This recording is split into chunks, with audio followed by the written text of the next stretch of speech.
નમસ્કાર, સ્વાગત છે તમારું અમારી ચેનલ ડીબી હેલ્થ હબ પર।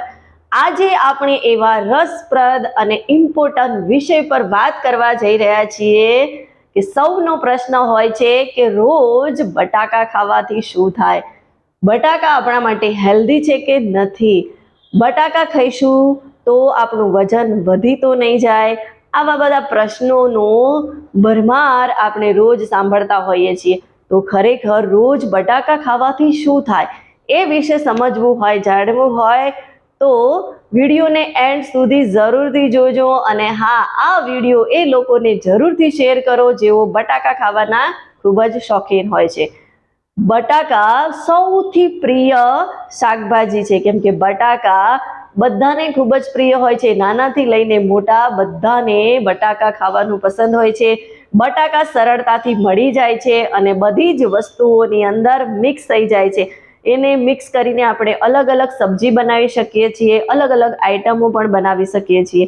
બટાકાની અંદરથી ઘણી બધી અવનવી વાનગીઓ બનતી હોય છે અને બધાને ખૂબ જ ભાવતી હોય છે। પણ શું આ બટાકા આપણી સેહત માટે ખરેખર સારા છે કે નથી સારા, આ વિષય પર ઘણા લાંબા સમયથી વાદ વિવાદ ચાલી રહ્યો છે। કારણ કે બટાકાની અંદર કાર્બોહાઈડ્રેટની માત્રા વધારે છે અને સાથે સાથે એનો ગ્લાયમેક્સ ઇન્ડેક્સ પણ ખૂબ જ વધારે છે। એટલે જ આપણા બોડીની અંદર એ બ્લડ શુગર લેવલ વધારવાનું કામ કરે છે અને એટલે જ ડાયાબિટીસના મરીજોને બટાકા ના ખાવાનું કહેવામાં આવે છે। તો શું ખરેખર આપણે બટાકા રોજ ખાવા જોઈએ કે ના ખાવા જોઈએ? તો એક્સપર્ટના મુતાબિક એવું કહેવું છે કે બટાકા આપણી સેહત માટે ખૂબ જ ફાયદાકારક છે, કેમ કે બટાકાની અંદર એવા પોષક તત્વો રહેલા છે જે આપણા માટે ખૂબ જ ફાયદો કરે છે। જેમ કે બટાકાની અંદર potassium, magnesium, fibre, iron, vitamin C, vitamin B6 આવા તત્વો રહેલા છે જે ઓલ ઓવર આપણી હેલ્થ માટે ખૂબ જ ફાયદાકારક છે। એટલે બટાકાની અંદર એક તો હાઈ લેવલનું કાર્બોહાઈડ્રેટ રહેલું છે અને આ કાર્બોહાઈડ્રેટ આપણા માટે ખૂબ જ સારું છે। જે લોકો હાઈ ડેન્સિટી વર્કઆઉટ કરે છે, એક્સરસાઇઝ કરે છે, ફિઝિકલ એક્ટિવિટી એમની હાઈ લેવલની હોય છે, એમના માટે તો કાર્બોહાઈડ્રેટ ખૂબ જ જરૂરી છે। કેમ કે કાર્બોહાઈડ્રેટ આપણા શરીરની અંદર એનર્જી આપવાનું કામ કરે છે, એનર્જીનો સ્ત્રોત છે અને એટલા માટે આપણે જો બટાકાનો ઉપયોગ કરીશું તો આપણને એનર્જી સારી એવી મળશે। પ્રોટીન અને ફેટ્સ કરતાં પણ આ કાર્બોહાઈડ્રેટ આપણને સારી રીતે ડાયજેસ્ટ થાય છે અને એનર્જી આપણા શરીરની અંદર ભરપૂર રહે છે। તો આપણે બટાકા ખાઈ શકીએ છીએ, પણ આપણે જો બટાકાનો પરફેક્ટ ફાયદો લેવો હોય, એના પરફેક્ટ બેનિફિટ જોઈતા હોય તો બટાકાને કેવી રીતે ખાવું જોઈએ, કેટલી માત્રામાં ખાવું જોઈએ એ સમજવું ખૂબ જરૂરી છે। જો આપણે બટાકાનો ફાયદો જોઈતો હોય, આપણા ખાવાથી આપણને એનો ફાયદો મળે, એના માટે બટાકાને આપણે જે છે એ બાફીને અથવા તો શેકીને ખાવા જોઈએ અને એને એવા ફૂડ સાથે, એવા વેજીટેબલ સાથે મિક્સ કરવા જોઈએ કે જેની અંદર લો કેલેરી હોય, તો એનું બેલેન્સ થાય અને આપણને એનો ન્યુટ્રિશનનો ભરપૂર ફાયદો મળે। બટાકાને ક્યારેય આપણે ફ્રાય કરીને ના ખાવા જોઈએ અને સાથે સાથે બટાકાને એવા હાઈ કેલેરી ફૂડ સાથે પણ આપણે ના લેવા જોઈએ અને હાઈ સેચ્યુરેટેડ ફેટ સાથે પણ આપણે બટાકાને ના ખાવા જોઈએ।